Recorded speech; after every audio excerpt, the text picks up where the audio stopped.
Good morning student. तो कैसे हो? मेरे ख्याल से बहुत अच्छे हो गए। आज का जो हम टॉपिक लेकर के आए हैं वो अपने आप में बूम बूम कंसेप्ट से भरा हुआ है, यानी कि ये अपना है बेसिसिटी। और बेसिसिटी एसिडिटी से भी ज़्यादा इम्पोर्टेंट है, क्योंकि इससे क्वेश्चन ज़्यादा पूछे गए हैं IIT JEE और नीट के एग्ज़ाम में। और इसमें बहुत सारे कंसेप्ट रहते हैं और बहुत सारी गलतियां भी होती है, और एक एक करके आज हम पढ़ेंगे डिटेल में।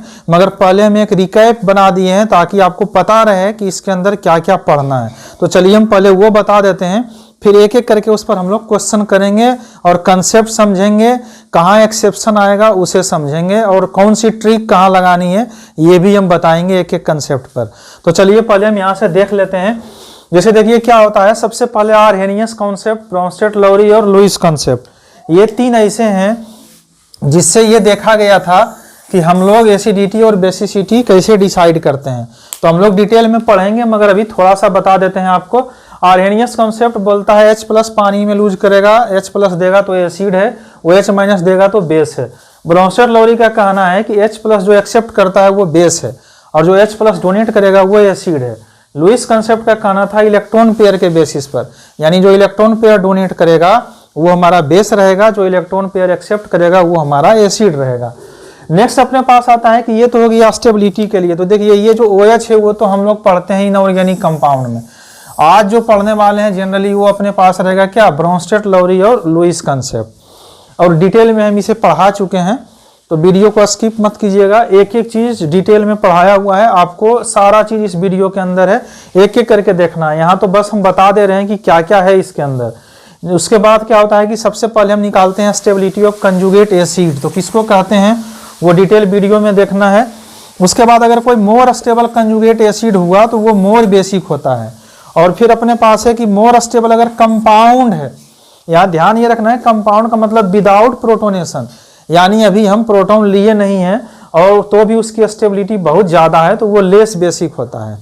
उसके बाद है अपने पास केबी और पीकेबी। जैसे कि अपने पास क्वेश्चन दे देता है कि बताइए लोएस्ट केबी, हाईएस्ट पीकेबी, तो कुछ भी केबी पीकेबी दिया हुआ रहता है, तो केबी ज़्यादा मतलब बेसिसिटी ज़्यादा। तो अगर यहाँ से इसे पूछा जाए कि हाईएस्ट केबी मतलब अच्छा बेसिक कैरेक्टर पूछा जा रहा है, या यहाँ पर पीकेबी है लोएस्ट पीकेबी दे दे तो भी मोस्ट बेसिक पूछा जा रहा है, ये यहाँ से ध्यान रखना है। अपने पास है EDG यानी +M हाइपर कंजुगेशन +I, ये बेसिसिटी इंक्रीज करता है। और अगर EWG हो यानी -M -H -I, ये बेसिसिटी डिक्रीज करता है। क्यों करता है, कैसे करता है, आगे वीडियो में डिटेल एक्सप्लेनेशन हम दिए हुए हैं, अभी तो जस्ट हम लोग रिकैप देख रहे हैं। यहाँ है कि अगर कोई इलेक्ट्रोनिगेटिविटी से रिलेटेड क्वेश्चन है, यानी sp sp2 sp3 alkane alkene alkyne लगा हुआ है NH2 के साथ, तो मोर इलेक्ट्रोनिगेटिव एलिमेंट होने के कारण sp कम बेसिक हो जाता है। इन सारे पर क्वेश्चन दिया हुआ है डिटेल में, आपको वहाँ देखना है। उसके बाद अपने पास है पीरियोडिक टेबल में left to right top to bottom जाते हैं तो बेसिसिटी घटता है। क्यों घटता है वो हम डिटेल में पढ़ा चुके हैं, लास्ट में इन सारे को रिवीजन भी करा दिए हैं, तो आप तो पूरा वीडियो देखिएगा। कम्पैक्टनेस क्या होता है और इसे बढ़ने से बेसिसिटी क्यों बढ़ता है, ब्रेट रूल क्या है और break of Bredt rule in case of sulphur, sulphur के केस में ये ब्रेक होता है, क्या है ब्रेट रूल और क्यों ब्रेक होता है ये आपको देखना है।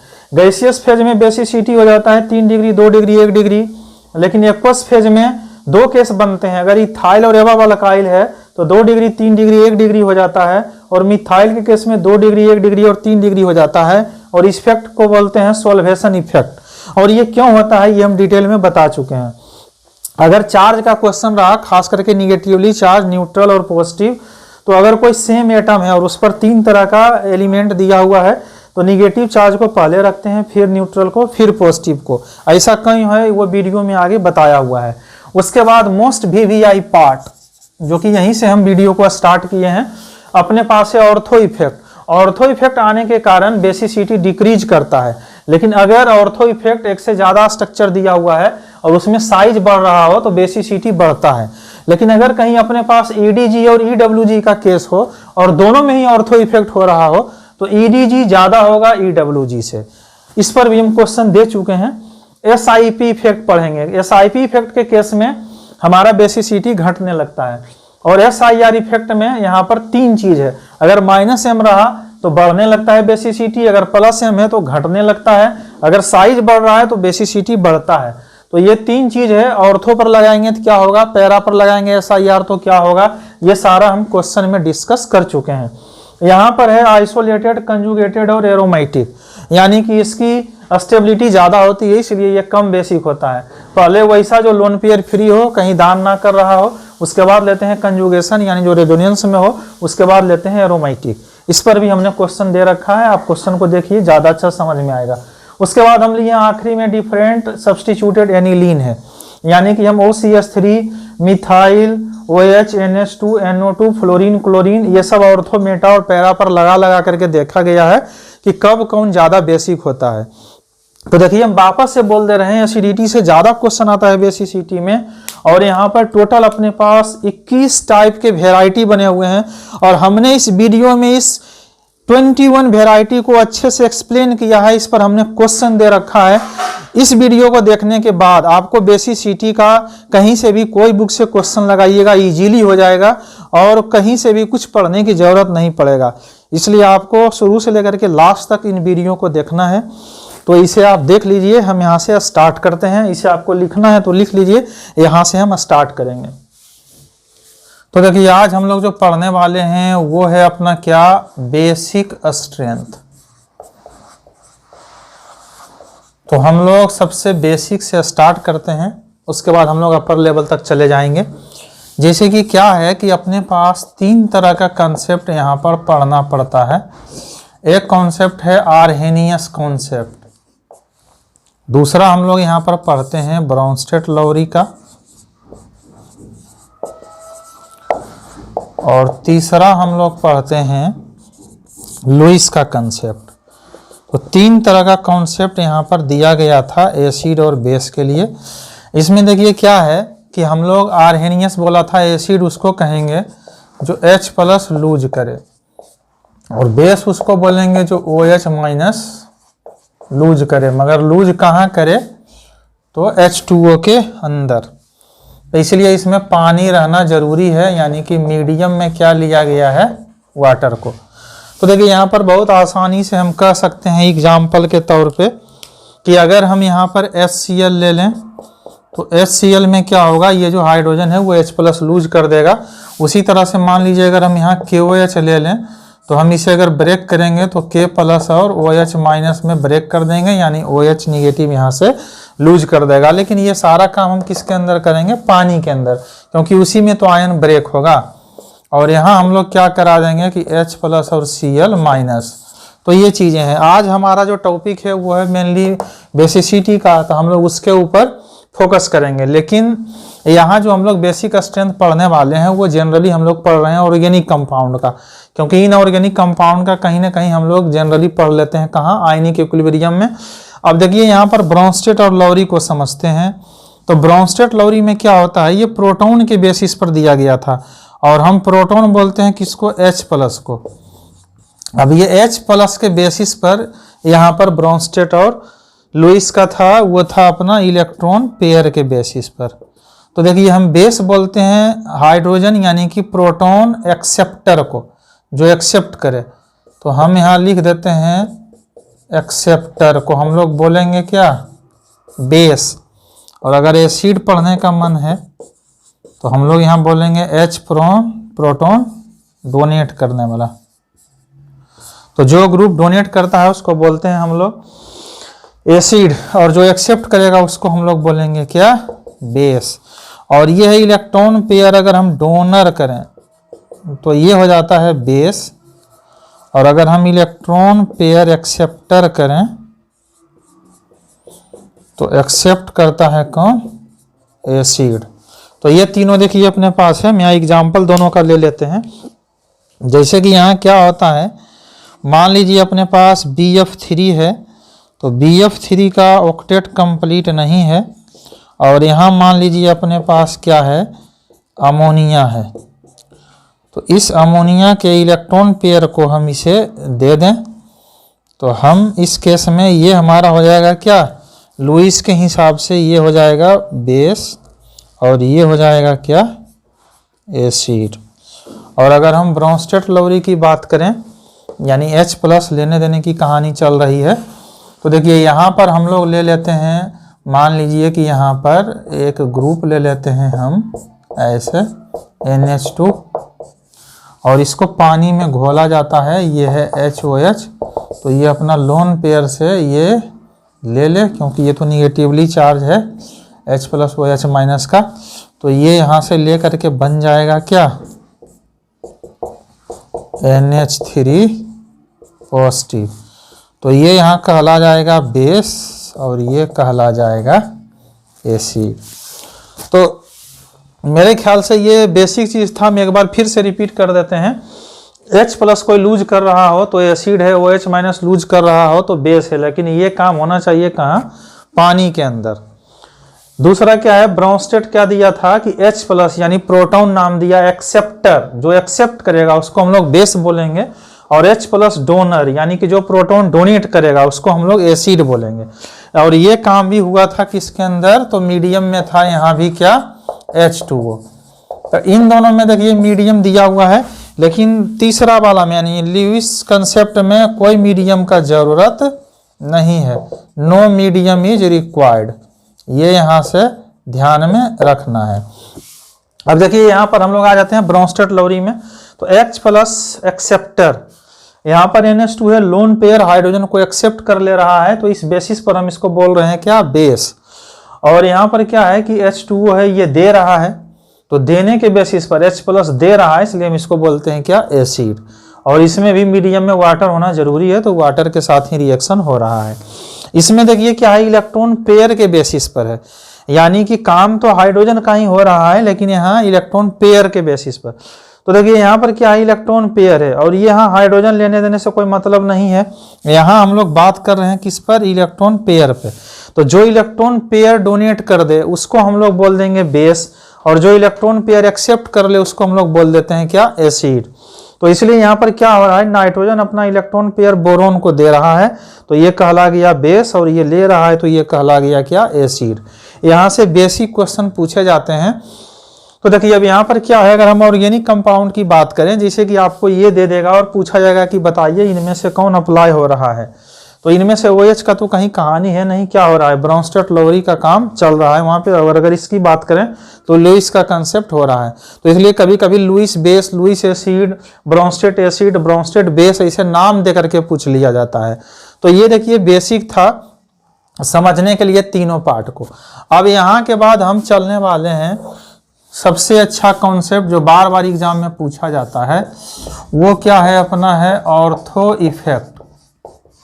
ये ऑर्थो इफेक्ट क्या है, और सेकेंड में हमारे पास आएगा SIR इफेक्ट, और थर्ड अपने पास आता है क्या, SIP इफेक्ट।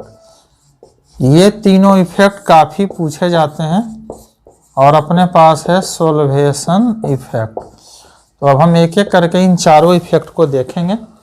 यहाँ तक आपका हो चुका होगा, नहीं तो आप यहाँ तक नोट डाउन कर लीजिए, यहाँ से हम आगे बढ़ेंगे। देखते हैं, अब देखिए यहाँ पर हम पहले क्वेश्चन ले लेते हैं। जैसे कि अपने पास यहाँ हम सबसे पहला क्वेश्चन ले लिए क्या, कि यहाँ था NH2 और यहाँ अपने पास था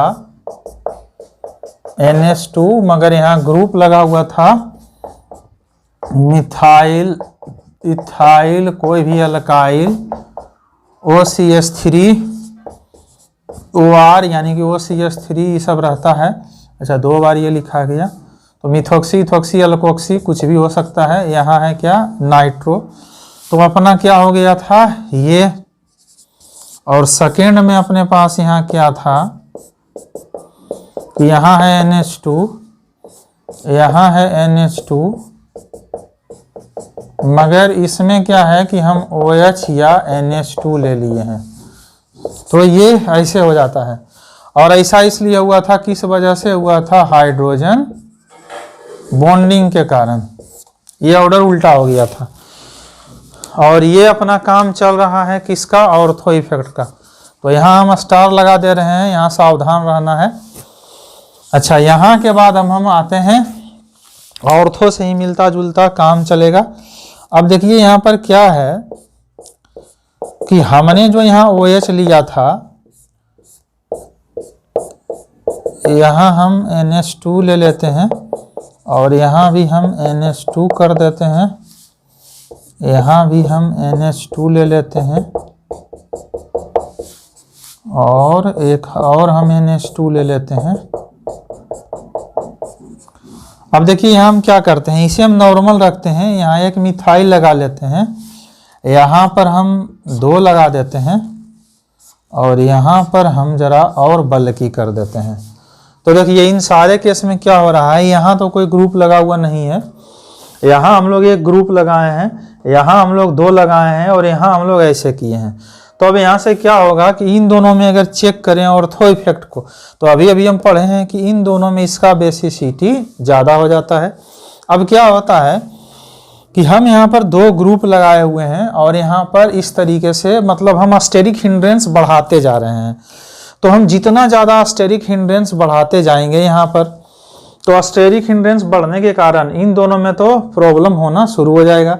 लेकिन अब यहाँ पर क्या होता है कि अगर कोई एक ग्रुप ऊपर से फिक्स रहे और नीचे हम साइज बढ़ाते जाएं, तो अब हम यहाँ पर पढ़ने लगते हैं SIR इफेक्ट को। तो देखिए यहाँ क्या हो जाता है कि यहाँ पर 2 है, यहाँ पर 2 है। अब इस केस में ऑर्डर उल्टा होने लगता है कि ये दोनों तरफ से बल्कि था, तो ये प्लेन से और बाहर निकल गया, ये प्लेन से और बाहर निकल गया, इसमें थोड़ा कम प्लेन से बाहर निकला। तो जितना ज़्यादा प्लेन से बाहर निकल रहा है उस बेसिस पर यहाँ पर बोला जाता है कि हम आसानी से सोल्वेशन इफेक्ट करा पाएंगे, जो अभी अभी हम दिखाए थे आपको ऑर्थो इफेक्ट में। तो इसीलिए ये ऑर्डर क्या होता है कि ये उल्टा हो जाता है यहाँ से। तो अगर हम इसकी बात करें तो ये तो अच्छा हो गया इन दोनों में से, और इधर ऑर्डर इस तरह से हो जाता है, ये आपको ध्यान में रखना है। और जब दोनों तरफ बल्कि साइज लगा हुआ है तो हम इसे बात करने लगते हैं किसकी, SIR इफेक्ट की। अब हम यहाँ पर एक SIR आपको ऐसा दिखाते हैं जो नीचे के तरफ दे करके, ये तो था कि ऊपर में लगा हुआ था। अब देखिए यहाँ पर हम लोग क्या करने वाले हैं कि हम SIR को नीचे लेंगे। जैसे कि क्या है कि अपने पास यहाँ है NH2, हम यहाँ 2 ग्रुप ले लिए हैं NH2 का। अब जरा यहाँ पर 2 क्वेश्चन लेते हैं जिससे आपका सारा SIR का डाउट क्लियर हो जाएगा इजीली। अब देखिए यहाँ पर क्या है कि हम यहाँ पर अब लगाते हैं SIR, जिसे कि हम यहाँ ले लेते हैं NO2 और हम यहाँ पर नहीं देते हैं SIR, नॉर्मल दे देते हैं NO2।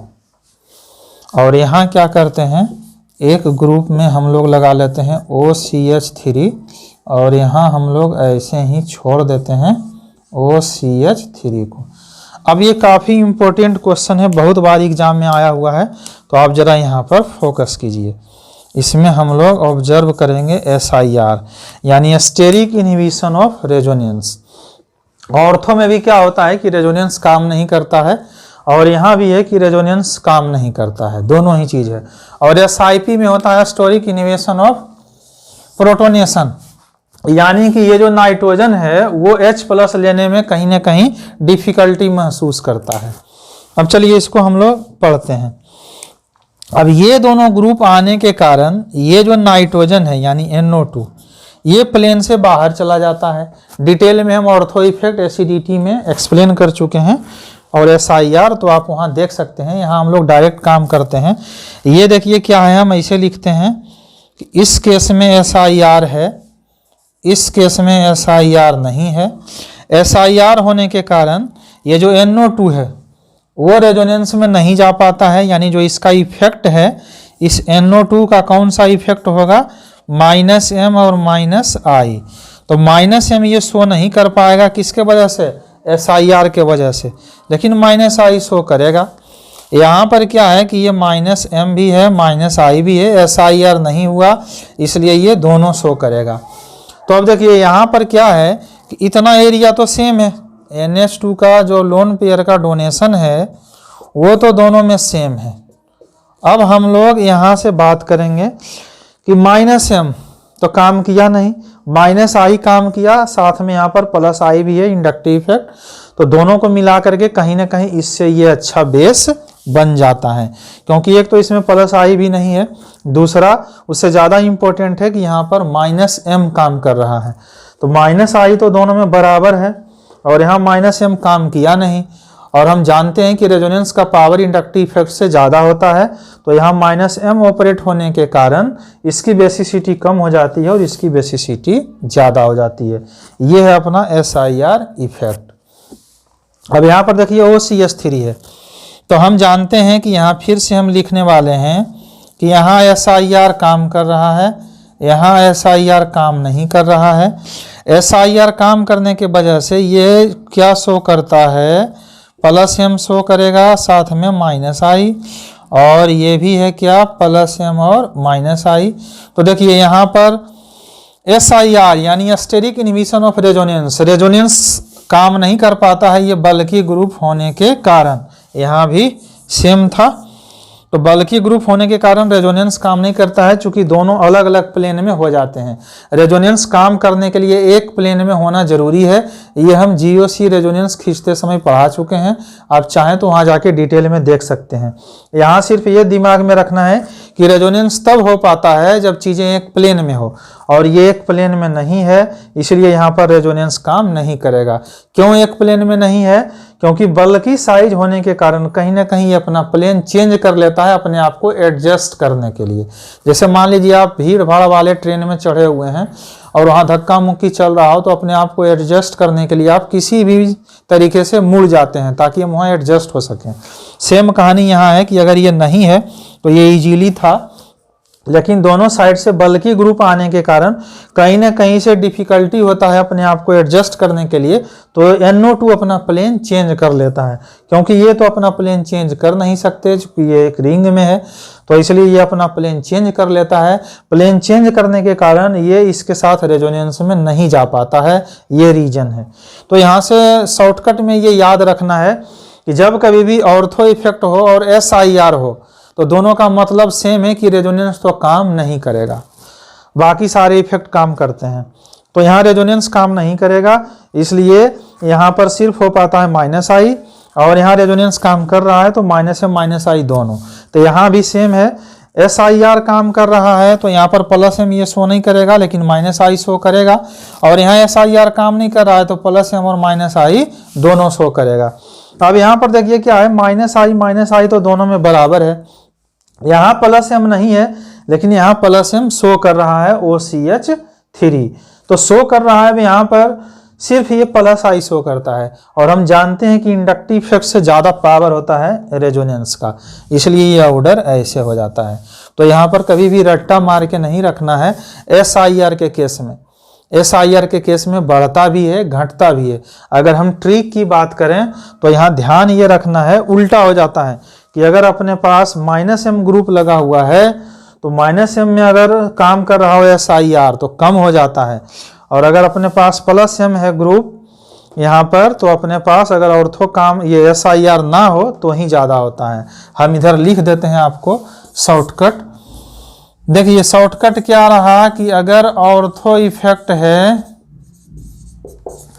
तो ये ज़्यादा हो जाता है नॉर्मल जो भी इधर दिया हुआ रहेगा, और सेकेंड में अपने पास क्या हो गया, अच्छा ये उल्टा लिखा गया, ये इधर हो गया, और अपने पास यहाँ है क्या SIR में हम लोग क्या करेंगे। तो देखिए SIR में हम लोग क्या करेंगे कि अगर प्लस एम वाला ग्रुप है और वो शो कर रहा है क्या SIR, जैसे कि आप देख लीजिए ये है प्लस एम और शो कर रहा है क्या SIR, तो इस केस में क्या होता है उसकी जो बेसिसिटी है वो अपना कम हो जाता है, और दूसरा यहाँ ऑर्थो इफेक्ट में भी कम हो जाता है बेसिसिटी, ये दिमाग में रखना है। लेकिन अगर उल्टा है, अगर यहाँ माइनस एम है और अगर SIR दिखा रहा है तो इस केस में बेसिसिटी जो है वो बढ़ जाती है। मगर ये ध्यान रखना है ये ट्रिक काम करेगा कहाँ, पैरा पोजीशन पर लगा हुआ है ग्रुप, बगल में मेटा पर लगा हुआ है बल की, तो इसको इसीलिए ऑर्थो नहीं बोला जाता है SIR बोल रहे हैं। अब हम लोग एक देखेंगे कि SIR और SIP दोनों एक साथ रहता है, और कब SIP लगाना है और कब SIR लगाना है ये हम आपको दिखाते हैं। तो चलिए यहाँ तक आपका क्लियर हो चुका होगा कि SIR किसको कहते हैं और ऑर्थो किसको कहते हैं, कौन कहाँ लगाना है। यहाँ तक आप नोट डाउन कर लीजिए। तो देखिए सिंपल है, मान लीजिए अपने पास यहाँ पर हम ले लिए नाइट्रोजन और हम इस तरह का ग्रुप लगाएंगे।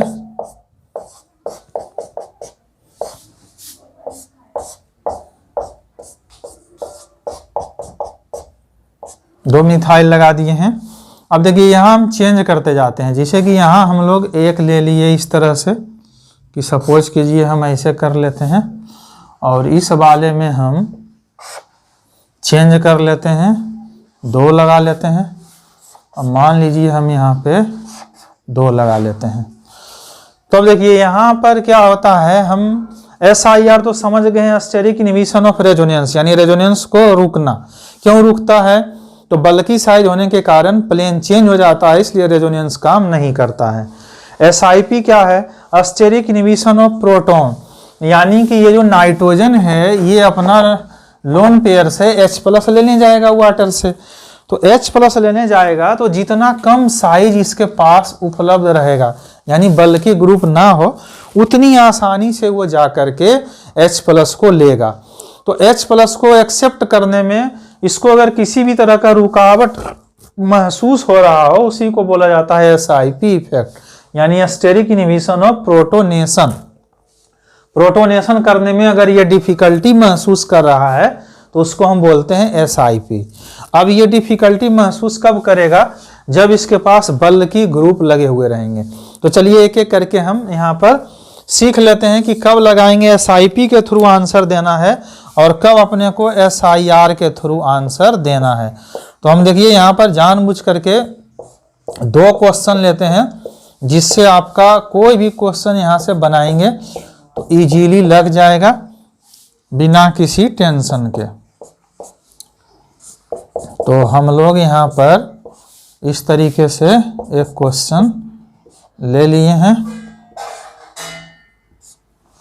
अब देखिए यहाँ पर क्या है, हम यहाँ छोड़ दिए हैं इस तरह से, इसका मतलब CH3 लगा हुआ है, यहाँ भी CH3 है।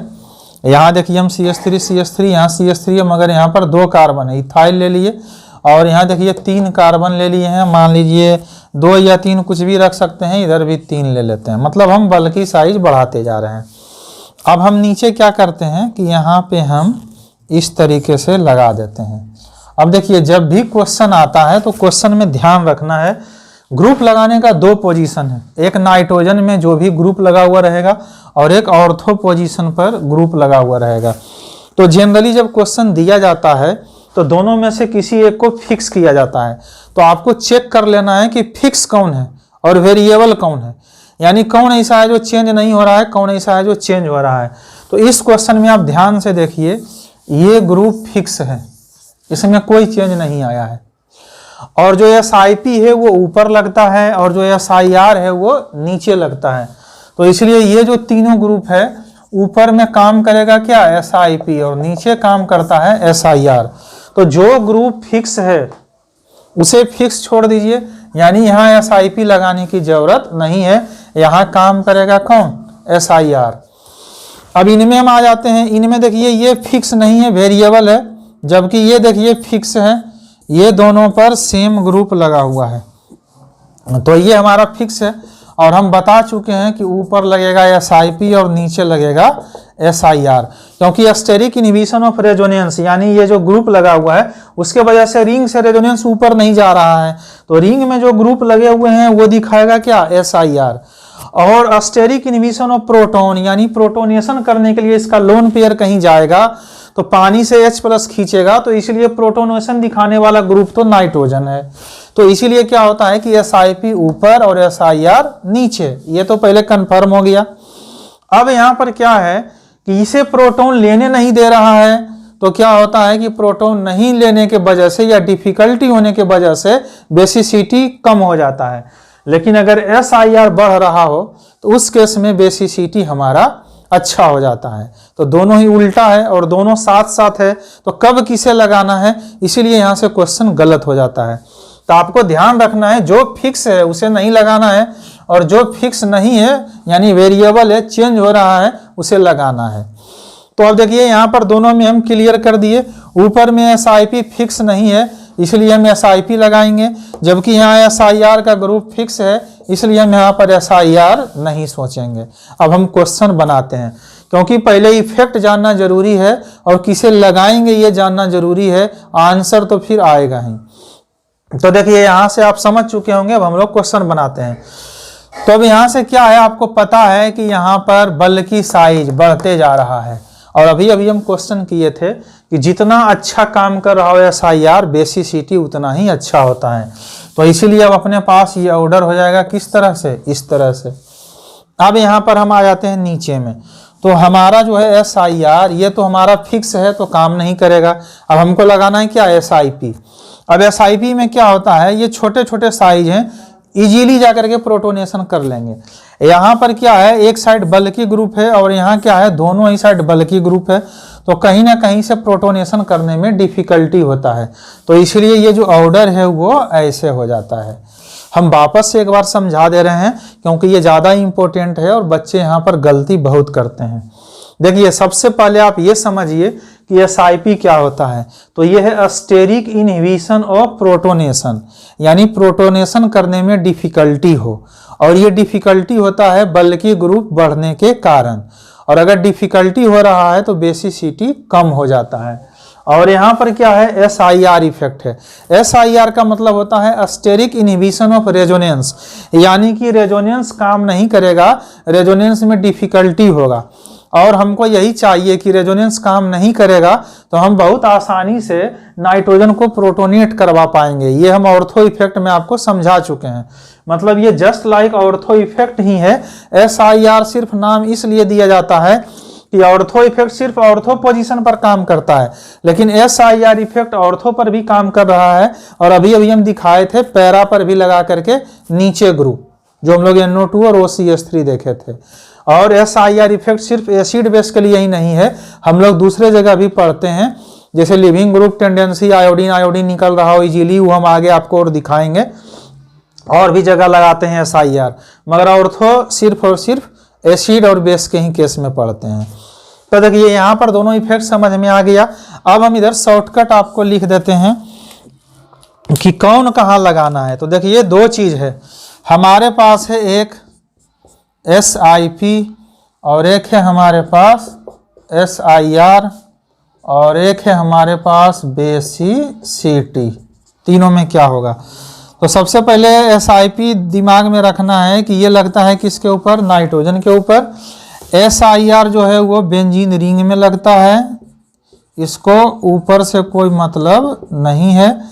तो ये नाइट्रोजन पर लगता है SIP और ये लगता है बेंजीन रिंग पर। नाइट्रोजन पर लग रहा है SIP और बेंजीन रिंग पर लग रहा है SIR। ये क्लियर हो गया।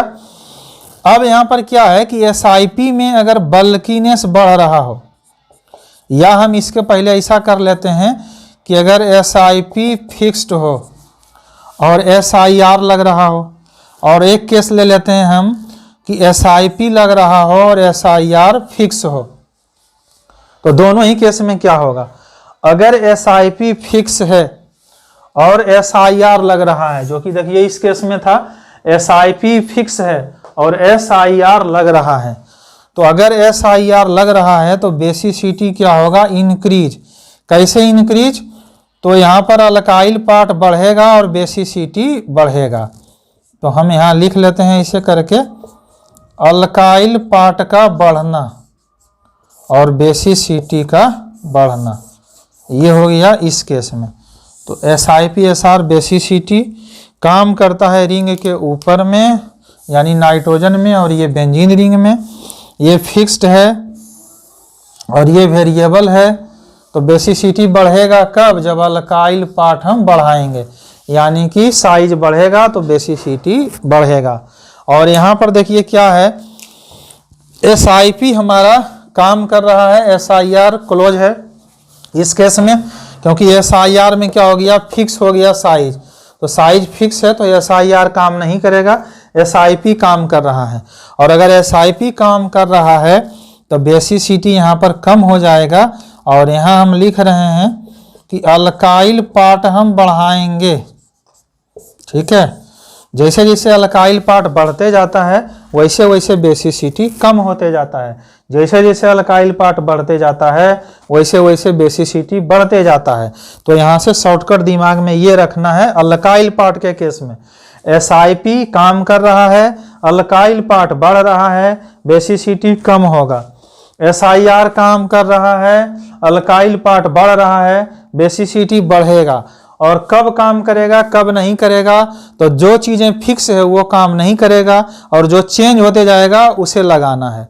अगर इस तरह से आप क्वेश्चन बनाए तो क्वेश्चन का औकात नहीं है कि वो गलत हो जाए। चलिए यहाँ तक आप नोट डाउन कर लीजिए SIR और SIP के केस में। अब हम यहाँ से आगे बढ़ेंगे, हम लोग रिंग में चलेंगे, एक एक क्वेश्चन करेंगे यहाँ से। तो यहाँ तक आप नोट डाउन कर लीजिए। चलिए, तो यहाँ तक हो गया था, यहाँ से अब हम आगे बढ़ते हैं। तो यहाँ तक आप हम सीख चुके हैं SIR ऑर्थो इफेक्ट और SIP इफेक्ट। नेक्स्ट हम लोग यहाँ पर mesomeric effect, hyper conjugation, inductive effect और ऑर्थो इफेक्ट, चारों का हम लोग देखेंगे एक साथ। तो देखिए ये सारे क्वेश्चन हम चूज किए हैं, डिफरेंट कॉम्पिटिटिव एग्जाम में यहाँ से आ चुके हैं।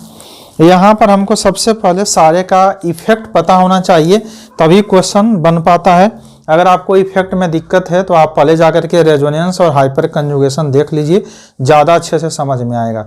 चलिए तो क्वेश्चन को हम स्टार्ट करते हैं।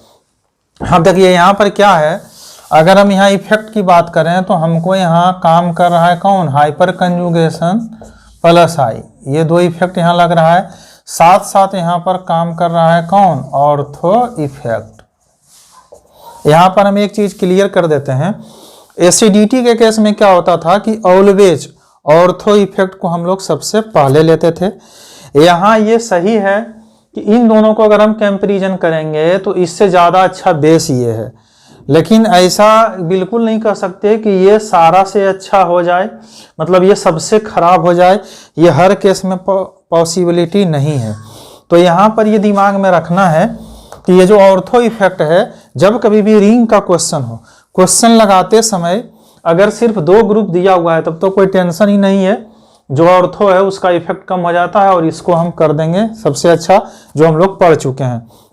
लेकिन अगर इस तरह से 1 2 3 4 दिया हुआ है, जिसे ऑर्थो मेटा पैरा पोजीशन पर लगा के दिया हुआ है, तो बच्चे यहाँ गलती कर देते हैं। यहाँ पर ये सतर्क रहना है कि आपको पहले इफेक्ट देख करके क्वेश्चन लगा लेने हैं और ऑर्थो पहले नहीं लिखने हैं, ऑर्थो सबसे लास्ट में लिखना है। और ऑर्थो लिखते समय सिर्फ इन दोनों का कंपैरिजन करना है, बाकी किसी से नहीं करना है। मतलब हमेशा इससे ये अच्छा बेस होगा, ये फिक्स है, मगर ये सबसे खराब हो ये कोई ज़रूरी नहीं है। तो इसलिए हम देखिए कैसे क्वेश्चन बनाते हैं वो हम आपको बताते हैं, उसी तरीके से बनाना है तो कोई भी क्वेश्चन गलत नहीं होगा और रटने की ज़रूरत नहीं पड़ेगा। इसके पहले हम यहाँ बता दें, हम एसिडिटी में पढ़ा चुके हैं, रेजोनेंस में भी पढ़ा चुके हैं कि रेजोनेंस अप्लाई होता है ऑर्थो और पैरा पोजीशन पर, मेटा पोजीशन पर अप्लीकेबल नहीं है, क्योंकि जब हम रेजोनेटिंग स्ट्रक्चर खींचते हैं तो मेटा पर कोई चार्ज नहीं आता है, ना तो पॉजिटिव ना तो निगेटिव। ये हम रेजोनेंस में पढ़ा चुके हैं, इसलिए यहाँ हम डायरेक्ट बता दे रहे हैं। तो इसलिए हम लिख दिए हैं कि रेजोनेंस हो या हाइपर कंजुगेशन हो, ये सिर्फ ऑर्थो और पैरा पर काम करता है, मेटा पर काम नहीं करता है। Not operate at Meta. और दोनों का जो पावर है ऑर्थो और पैरा का, ये इक्वल होता है, मतलब पावर में कमी ज़्यादा नहीं होता है। लेकिन अगर इंडक्टिव इफेक्ट है तो ऑर्थो पर पावर ज़्यादा होता है, फिर मेटा पर, फिर पैरा पर। चाहे यहाँ प्लस आई हो या माइनस आई हो, दोनों की कहानी सेम है। और यहाँ भी रेजोनेंस के केस में प्लस एम हो या माइनस एम हो, उससे कोई मतलब नहीं है। यहाँ पर भी चीज़ें क्या है कि दोनों का सेम रहेगा। तो चलिए यहाँ से अब हम क्वेश्चन बनाना शुरू करते हैं। इसमें कोई इफेक्ट नहीं है, इसमें देखिए हम लोग लिख लिए यहाँ पर, अगर हम इसे खोलते तो ये देखिए क्या हो जाता है, डबल बॉन्ड के बगल में अल्फा कार्बन था, हाइपर कंजुगेशन शो करता, प्लस आई है, कार्बन कार्बन का बॉन्ड है, ऑर्थो इफेक्ट है बल्कीनेस होने के कारण। अब यहाँ पर आते हैं तो ये मेटा है, यहाँ पर रेजोनेंस काम नहीं करेगा और CH3 होने के वजह से यहाँ क्या काम करेगा, प्लस आई। यहाँ पर देखिए दोनों काम करेगा, hyperconjugation as well as plus I. अब हम लोग इसका ऑर्डर लिखेंगे तो देखिए पहले हम लोग ऑर्थो इफेक्ट को नेगलेक्ट करके चलते हैं और हम लोग नॉर्मल ऑर्डर लिखते हैं एक्सपेक्टेड, फिर हम लोग फाइनल आंसर लिखेंगे। तो देखिए अगर हम इसको मान लेते हैं कि ये 1 है, ये 2 है, ये 3 है और ये 4 है, तो अपना आंसर कैसे होगा? तो हम जानते हैं कि सारा में NH2 और रिंग तो सब में है, बराबर है, तो उससे तो कोई मतलब रहा नहीं, जो ग्रुप लगा हुआ है उसी से आंसर देना है। तो अपने पास जिसमें सबसे ज़्यादा डोनेशन हो वो सबसे ज़्यादा होता है। तो देखिए यहाँ पर हम लोग सबसे पहले लिख रहे हैं क्या, एक्सपेक्टेड आंसर क्या होना चाहिए, बाद में हम लोग ऑर्थो इफेक्ट देख करके सही करेंगे। तो देखिए सबसे पहले यहाँ हाइपर कंजुगेशन यहाँ भी है, यहाँ भी है, तो हाइपर कंजुगेशन का पावर ऑर्थो और पैरा पर इक्वल होता है, तो इससे तो डिसाइड नहीं होगा। ये तो इंडक्टिव इफेक्ट है, सबसे कम है, इसमें कुछ है ही नहीं। अब इन दोनों में भी इंडक्टिव है, लेकिन हम जानते हैं कि इंडक्टिव इफेक्ट ऑर्थो पर ज़्यादा होता है, पैरा पर कम होता है, यानी प्लस आई ज़्यादा शो करेगा ऑर्थो पोजीशन पर। तो हाइपर कंजुगेशन तो दोनों में सेम है, लेकिन इंडक्टिव इफेक्ट अगर देखा जाए तो इसमें ज़्यादा है, इसीलिए हमारा सबसे पहले आ गया यहाँ पर कौन, 2। अब ये हम एक्सपेक्टेड ले रहे हैं, ऑर्थो हम लोग बाद में करेंगे, क्योंकि कभी कभी क्वेश्चन इसे पहले लेने के बाद गलत हो जाता है। तो ये देखिए हो गया अपने पास, ये प्लस आई शो कर दिया। अब उसके बाद हम लोग ले लेंगे किसे, 4 को। नेक्स्ट हम लोग ले लेंगे किसे, सिर्फ इंडक्टिव इफेक्ट प्लस आई है, और लास्ट में ले रहे हैं हम लोग किसे, 1 को। तो यहाँ 3 हो गया और यहाँ हो गया क्या, 1। ये हमारा एक्सपेक्टेड था आंसर, यानी होना चाहिए था इफेक्ट के हिसाब से, रेजोनेंस, हाइपर कंजुगेशन और इंडक्टिव इफेक्ट को देखते हुए। अब यहाँ पर हमको ध्यान में रखना है किसको, हाइपर कंजुगेशन के अलावा, इंडक्टिव इफेक्ट के अलावा क्या है, ऑर्थो इफेक्ट। तो हम जानते हैं कि जब कभी भी ऑर्थो इफेक्ट हो तो इससे ज़्यादा अच्छा हो जाता है कौन, एनिलीन। तो इसीलिए हम लोग यहाँ पर इसको हम लोग टोलिडीन भी बोलते हैं, जो CH3 लगा हुआ है, यानी ऑर्थो टोलिडीन, मेटाटोलिडीन और पैराटोलिडीन। कॉमन नेम से भी बहुत बार क्वेश्चन आ जाता है, तो एक हम आपको यहाँ पर लिख देते हैं, इसको बोलते हैं ऑर्थोटोलिडीन, कॉमन नेम से भी आ जाता है क्वेश्चन। तो देखिए इससे ये अच्छा होना चाहिए, तो आपको बस चेक कर लेना है कि क्या इस ऑर्डर में जो हम बनाए हैं उसमें इससे अच्छा ये है कि नहीं। अगर है तो ठीक है, अगर नहीं है तो दोनों को बदल देना है। तो देखिए यहाँ पर हम देख लेते हैं 1 2 को, 2 ज़्यादा अच्छा हो गया है किससे, 1 से, तो ये गलत हो जाएगा। और जब कभी भी ऐसा हो तो इन्हीं दोनों को इंटरचेंज करना है, तो इसीलिए हम 1 को पहले ला देंगे, यानी अपना आंसर हो जाएगा क्या, 1 4 3 और 2। तो ये ध्यान रखना है, ये हमारा हो गया सही है आंसर और ये हमारा हो गया गलत है। तो आपको लग रहा होगा कि हम ऐसा कर लेते हैं कि हम पहले ही ऑर्थो को सबसे लास्ट में दे देते हैं, बाकी हम क्वेश्चन बना लेते, तो कहीं कहीं ये सही हो जाएगा लेकिन कहीं कहीं गलत हो जाएगा। तो सही तरीका बनाने का ये है कि पहले आप सारा इफेक्ट लिख लीजिए, फिर इन दोनों को देख लीजिए आगे पीछे कहाँ पे है, यानी इससे हमेशा ये अच्छा होगा। और उसके बाद आप ऑर्डर सजा दीजिए। अगर यहीं आसपास होता तो यहीं इंटरचेंज कर देते, मतलब जहां भी रहेगा उससे उसे इंटरचेंज कर देना है अगर जरूरत पड़ा तो। नहीं पड़ा, अगर पहले से ही ऐसे ऑर्डर है तो कुछ करने की जरूरत नहीं है। चलिए हम लोग अब सेकेंड क्वेश्चन देखते हैं। तो देखिए ये लोन पेयर है, अगर हम इस रिंग को जरा खोल के देखते तो A डबल बॉन्ड BC के पास लोन पेयर, यानी कि यहाँ से रेजोनेंस काम कर रहा है। अगर हम इफेक्ट लिखें तो ये है प्लस M माइनस आई, और साथ में ये क्या है, ऑर्थो इफेक्ट। यहाँ पर ये क्या शो करेगा, सिर्फ माइनस आई क्योंकि ऑक्सीजन है। यहाँ ये शो करेगा प्लस M और माइनस आई बोथ। अब हम लोग इसका ऑर्डर लिखते हैं, पहले एक्सपेक्टेड फिर हम लोग सही वाला लिखेंगे। देखिए यहाँ पर हम सबसे ज़्यादा डोनेशन देखते हैं कि अवेलेबल इलेक्ट्रॉन डेंसिटी किसके पास ज़्यादा है, तो प्लस M का पावर ऑर्थो और पैरा पर बराबर होता है, लेकिन इंडक्टिव इफेक्ट का पावर ऑर्थो पर ज़्यादा होता है। लेकिन बेस अच्छा होने के लिए प्लस आई होना ज़्यादा अच्छा है, यहाँ माइनस आई है, इसलिए ये अच्छा ना होकर के कौन अच्छा हो जाएगा, ये, क्योंकि प्लस M दोनों में बराबर है, माइनस आई इसमें ज़्यादा है, माइनस आई इसमें कम है, तो ये कहीं ना कहीं ज़्यादा अनस्टेबल कर देगा इलेक्ट्रॉन डेंसिटी को खींच के, और ये कम अनस्टेबल करेगा इसके तुलना में, क्योंकि इसका माइनस आई का पावर कम है, ये कम खींच पाएगा इलेक्ट्रॉन डेंसिटी को, ये ज़्यादा खींच लेगा। तो इसलिए अगर हमारे पास ये 1 है, ये 2 है, ये 3 है और ये 4 है, तो हमारा जो ऑर्डर हो जाएगा वो क्या हो जाएगा, यहाँ पे 4 हो जाएगा। सबसे पहले हम ले लिए 4 को। अब यहाँ पर इंडक्टिव इफेक्ट है, तो इंडक्टिव इफेक्ट नो डाउट इसमें ज़्यादा है, मगर यहाँ रेजोनेंस है और प्लस m से इलेक्ट्रॉन डेंसिटी दे रहा है, तो इसलिए इसका पावर ज़्यादा हो जाएगा क्योंकि रेजोनेंस का पावर ज़्यादा होता है। तो हम लोग 2 ले लिए।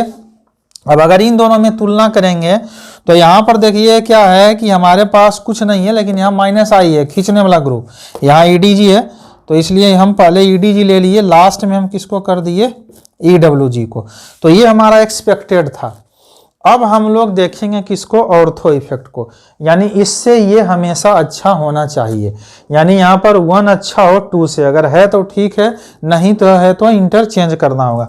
तो यहाँ देखिए क्या है, 2 ही अच्छा बना हुआ है 1 से, तो आपको इसको बदल देना है। तो इसीलिए हमारा जो फाइनल आंसर हो जाएगा वो हो जाएगा 4, 1, 2 और 3। तो ये बार बार स्टूडेंट से गलत हो जाता है, क्योंकि एसिडिटी में हम लोग ऑर्थो इफेक्ट को हमेशा लास्ट में रख देते थे। अब देखिए अगर इस क्वेश्चन में हम अगर सबसे लास्ट में रख देते इसे उठा के, तो ये क्वेश्चन गलत हो जाता, क्योंकि 2 लास्ट में नहीं गया है, लास्ट में 3 गया है। तो इसलिए बेसिसिटी के केस में हमेशा क्वेश्चन बनाते समय पहले इफेक्ट को लिखना है, बाद में इन दोनों को देख लेना है, तो कभी भी क्वेश्चन गलत नहीं होगा। लेकिन एसिडिटी में कोई दिक्कत नहीं होता था, वहां हम हाइड्रोजन बॉन्डिंग के खाली कॉन्सेप्ट को छोड़ के बाकी हम ऑलवेज लास्ट में रख देते हैं ऑर्थो इफेक्ट को, तो भी गलत नहीं होता है। चलिए यहाँ हम लोग आ जाते हैं और इसमें इफेक्ट हम लोग कंसीडर करते हैं। तो NO2 शो करेगा क्या, -m -I, यहाँ है -I, यहाँ है -m और -I। अब यहाँ पर देखिए सब में इलेक्ट्रॉन विड्रॉइंग ग्रुप लगा हुआ है, यानी सारा बेसिसिटी खराब करेगा। तो इसमें जो अच्छा है वो कौन है, 1 है, क्योंकि इसमें नो विड्रॉल नो डोनेशन है, तो कम से कम खींचने वाले से तो अच्छा है। तो इसलिए जो हमारा आंसर होगा यहाँ हम सबसे पहले किसको ले लेंगे, 1 को। अब हम लोग देखेंगे कि इसमें सबसे कम खींचने वाला ग्रुप कौन है, तो सबसे कम पावरफुल ये है इंडक्टिव इफेक्ट, तो इसीलिए हम लोग यहाँ पर ले लिए कौन, 3 को। अब इन दोनों में डिसाइड करते हैं, तो -m का पावर दोनों में बराबर है, लेकिन यहाँ -I ज़्यादा है, यहाँ -I कम है, और -I ज़्यादा होना बेसिसिटी को अनस्टेबल करेगा और इसको स्टेबल करेगा। तो इसीलिए अपने पास देखिए यहाँ क्या हो जाएगा, इन दोनों में से ये अच्छा हो जाएगा, तो इसीलिए हम यहाँ ले लिए किसको, 4 को, और फिर हम लोग लास्ट में कर दिए किसको, 2 को। हम वापस समझा दे रहे हैं, यहाँ पर सब इलेक्ट्रॉन विड्रॉइंग ग्रुप है, तो जो कम खींच रहा हो वो ज़्यादा स्टेबल रहेगा, तो कम खींचने वाला ये था, इसमें तो कुछ था ही नहीं, तो हम लोग पहले ले लिए, और सबसे कम खींचने वाला ये था, तो हम इसे ले लिए। अब इन दोनों में तुलना करेंगे तो -m दोनों में बराबर है, लेकिन -I इसमें ज़्यादा है, ज़्यादा होने के कारण ये ज़्यादा अनस्टेबल कर देगा और ये कम करेगा, इसीलिए हम लोग इसे ले लिए और लास्ट में हम लोग इसे ले लिए। अब यहाँ पर हमको चेक कर लेना है इन दोनों को कि हमेशा इससे ये अच्छा रहेगा, तो आप चेक कर लीजिए 1, 2 को। तो देखिए 1 अच्छा है 2 से, कहीं लगा हुआ हो उससे मतलब नहीं है, बस इससे मतलब है कि 1 अच्छा होना चाहिए 2 से। अब यहाँ भी देखिए बच्चे गलत कर देंगे कि अगर ये 1, 2 करने लगते तो 1 के बाद 2 को ले लेते, गलत हो जाता। तो इसलिए यहाँ पर ध्यान ये रखना है हमेशा बेसिसिटी के केस में पहले इफेक्ट लिख करके क्वेश्चन बना लेना है, उसके बाद ऑर्थो इफेक्ट का ऑर्डर देख लेना है, सही है तो ठीक है, वरना इंटरचेंज कर देना है। तो चलिए अब यहाँ तक हो गया, ये अपना एक्सपेक्टेड और ये दोनों ही सही था, इसमें कोई दिक्कत नहीं है, जबकि ये गलत था और ये अपना क्या हो गया, सही था। अब देखिए हम लोग यहाँ देखते हैं, तो हम एसिडिटी कई केस में बता चुके हैं। अगर केस हैलोजन का हो, अगर केस हैलोजन का हो तो हैलोजन के केस में क्या होता है, +m से ज़्यादा शो करता है क्या, +I, यानी पावर इंडक्टिव इफेक्ट का ज़्यादा हो जाता है। तो जब कभी हम एसिडिटी बेसिसिटी का क्वेश्चन रिंग में बनाते हैं तो हम रेजोनेंस इसके लिए नहीं सोचते हैं, सिर्फ और सिर्फ सोचते हैं इंडक्टिव इफेक्ट। तो हम लोग अब यहाँ पर लिख लेंगे कि यहाँ है -I, -I और -I, और अगर पावर की बात करें तो ऑर्थो पर ज़्यादा, फिर मेटा, फिर पैरा, तो इसमें तो कुछ है नहीं, तो यहाँ हम सबसे पहले ले लेते हैं इस NH2 को। तो चलिए ये हमारा हो गया क्या, फर्स्ट। अब हम लोग इसमें पावर की बात कर लेंगे, तो अपने पास ये ज़्यादा खींचेगा, ये उससे कम खींचेगा, ये सबसे कम खींचेगा, और ये ज़्यादा खींचेगा तो ये सबसे ज़्यादा अनस्टेबल करेगा, फिर ये अनस्टेबल करेगा और सबसे कम अनस्टेबल ये करेगा। तो इसलिए हम सबसे पहले इसे ले लेंगे, हमारा हो जाएगा यहाँ क्या, 4, 3, 2। और लास्ट में हम चेक कर लेते हैं ऑर्थो इफेक्ट। तो देखिए वो सही है अपने पास, 1 ज़्यादा होना चाहिए था 2 से, तो 1 से है, 2 से ज़्यादा है 1, तो इसलिए अपना यहाँ पर ऑर्डर सही हो गया। तो हम वापस से एक बार आपको बता दे रहे हैं कि जब कभी भी रिंग का क्वेश्चन बनाना हो तो पहले इफेक्ट मेंशन कर लेना है, लेकिन ऑर्थो इफेक्ट ऑर्डर में नहीं लगाना है। पहले चारा जितना भी दिया हुआ रहे, 3 2 4 5 जितना रहे, सबको पहले ऑर्डर में अरेंज कर लेना है और फाइनल आंसर देने के पहले ऑर्थो इफेक्ट अरेंज कर लेना है। और अगर ऑर्थो इफेक्ट पहले से सही है तो कुछ करने की ज़रूरत नहीं है, लेकिन अगर सही नहीं है तो दोनों को चेंज कर देना है, मतलब इंटरचेंज कर देना है। ऐसा नहीं कि बगल में ले आना है, 2 और 1 यहाँ था, आपस में इंटरचेंज कर देना है। तो इस तरह से आप रिंग का कोई भी क्वेश्चन बनाएंगे तो गलत नहीं होगा। यहाँ तक आप नोट डाउन कर लीजिए। इसके आगे हम पढ़ने वाले हैं कि रेजोनेंस में क्या होता है, यानी कि एरोमेटिक कंपाउंड बन रहा है, नॉन एरोमेटिक बन रहा है तो क्या होगा। तो यहाँ तक आप नोट डाउन कर लीजिए। चलिए, यहाँ तक हो चुका था, यहाँ से अब हम आगे बढ़ेंगे। यहाँ तक हम देख चुके हैं ऑर्थो इफेक्ट में बेसिसिटी डिक्रीजेज होता था, साइज बढ़ाने से बेसिसिटी बढ़ जा रहा था। किसका साइज? ऑर्थो इफेक्ट में ऑर्थो पोजीशन की। और यहाँ ईडीजी और ईडब्ल्यूजी दोनों हो और ऑर्थो इफेक्ट शो कर रहा हो तो ईडीजी में ज़्यादा होता है, ईडब्ल्यूजी में कम होता है। ये सब हम लोग देख चुके हैं। एसआईपी इफेक्ट में बेसिसिटी कम होता है। एसआईआर इफेक्ट में अगर -m है तो बढ़ता है, +m है तो घटता है। यहाँ देखिए उल्टा हो जाता है एसआईआर के केस में। मगर ये चीज़ें कहाँ पर थी? पैरा पोजीशन के लिए था। ऑर्थो पर हम लोग साइज बढ़ा देते हैं तो बल्कीनेस बढ़ता है, तो बेसिसिटी भी बढ़ने लगता है। नेक्स्ट हम लोग पढ़ने वाले हैं कि अगर आइसोलेटेड रहा, कंजुगेशन में है और एरोमेटिक है तो वो इस तरह से ऑर्डर है। उसके बाद हम लोग क्वेश्चन करने वाले हैं पीरियोडिक टेबल में अगर लेफ्ट टू राइट जाते हैं या टॉप टू बॉटम जाते हैं तो बेसिसिटी घटता है। और इलेक्ट्रोनिगेटिविटी के बेसिस पर पहले sp3 फिर sp2 फिर sp। और यहाँ है अपने पास कि गैसियस फेज में 3 डिग्री, 2 डिग्री और 1 डिग्री, और एक्वस फेज में है 2 3 1 और 2 1 3। ये होता है सोल्वेशन इफेक्ट के कारण। तो ये चीज़ें सारा हम इधर क्वेश्चन में डिस्कस करने वाले हैं। तो देखिए यहाँ तक क्या है कि यहाँ आप आसानी से देखिए ये रेजोनेंस में है दोनों साइड, यानी ए डबल बॉन्ड बी, सी के पास लोन पेयर, तो इधर से भी कंजुगेशन में है, साथ साथ इधर से भी कंजुगेशन में है। लेकिन जब हम इस लोन पेयर से बॉन्ड बना लेंगे, बॉन्ड से निगेटिव, तो इसके अंदर कितना पाई बॉन्ड आ जाएगा? 3 पाई बॉन्ड या 6 पाई इलेक्ट्रॉन। और अगर 3 पाई आ रहा हो तो पता है कि सिस्टम अगर साइक्लिक है, sp2 या sp हाइब्रिडाइज है, मॉलिक्यूल प्लेनर है, और अगर पाई बॉन्ड ओड नंबर में आ रहा है तो ये कैसा हो जाता है? एरोमेटिक। तो देखिए अगर ये पहले से ही लोन में जो लोन पेयर है वो एरोमेटिक कंपाउंड में जा रहा है तो ये क्यों चाहेगा कि हम प्रोटॉन लें? इसीलिए ये इजीली से डोनेट नहीं करता है प्रोटॉन को। ये देखिए रेजोनेंस में है मगर ये एरोमेटिक नहीं बन रहा है, ये रेजोनेंस में है इसका लोन पेयर, और ये जो अपने पास दिया हुआ है ये कहीं पर रेजोनेंस में नहीं है। तो यहाँ हम नॉर्मल केस में ये रेफरेंस वैल्यू हो गया, जिसको हम लोग बोलते हैं क्या? आइसोलेटेड, अगर ये रेजोनेंस में नहीं है। तो इन तीनों में से इसका लोन पेयर ज़्यादा फ्री है दान करने के लिए, फिर इसका लोन पेयर, और सबसे कम इसका, क्योंकि ये एरोमेटिक बन जाता है तो कम डोनेट कर पाएगा। और ये रेजोनेंस में है और फिर भी हम चाहते हैं कि कहीं से जा करके प्रोटॉन को खींचे, तो इसे भी डिफिकल्टी होगी, इसलिए ये ऑर्डर ऐसे हो जाता है। अब हम यहाँ आते हैं पीरियोडिक टेबल में। हम लिए हुए हैं लेफ्ट टू राइट और टॉप टू बॉटम का क्वेश्चन यहाँ पे कि in PT moving from left to right, तो कुछ इस तरह का रहेगा। CH3NH2OH नेगेटिव, F नेगेटिव, या CH4 अमोनिया, वाटर, और यहाँ HF भी लिख सकते हैं। अब इसमें देखिए हम पिछले क्लास में पढ़ चुके हैं कि लेफ्ट टू राइट जाते हैं तो यहाँ पर 2 चीज़ रहता है, एक हमारा रहता था EN और दूसरा हमारा रहता था साइज। अगर हम लेफ्ट टू राइट जाते हैं तो EN बढ़ता है और साइज घटता है, तो जो बढ़ता है वो डोमिनेट करता है। बढ़ रहा है हमारा EN तो EN डोमिनेटिंग फैक्टर है यहाँ पे, और अगर EN डोमिनेटिंग फैक्टर है तो यहाँ ध्यान से आप देखिए, more electronegative element having negative charge more stable, और हमें मोर स्टेबल नहीं चाहिए, क्योंकि अगर ये पहले से ही स्टेबल है तो ये क्यों देगा आपको इलेक्ट्रॉन पेयर? इसीलिए यहाँ पर जो सबसे कम स्टेबल है वो इलेक्ट्रॉन पेयर देता है। तो इसलिए हमारे पास ऑर्डर बेसिसिटी का एसिडिटी के तुलना में उल्टा हो जाता है। ये दोनों ऊपर नीचे का ही ग्रुप है, सेम है, क्योंकि कार्बन के नीचे सिलिकॉन होता है, नाइट्रोजन के नीचे फॉस्फोरस, ऑक्सीजन के नीचे सल्फर, फ्लोरीन के नीचे क्लोरीन होता है, इसलिए हम लिए हुए हैं। अब ये देखिए हम लोग देखते हैं इस क्वेश्चन में है कि in PT moving from top to bottom क्या होता है।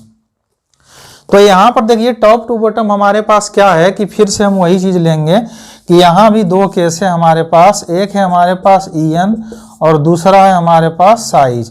जब हम टॉप टू बॉटम जाते हैं तो ईएन घटता है और साइज क्या होता है, बढ़ता है। जो बढ़ रहा है वो डोमिनेट करता है, इसलिए डोमिनेटिंग फैक्टर क्या है, साइज। और साइज बढ़ने से यहाँ हम लोग लगाने लगते हैं क्या, फैजान रूल।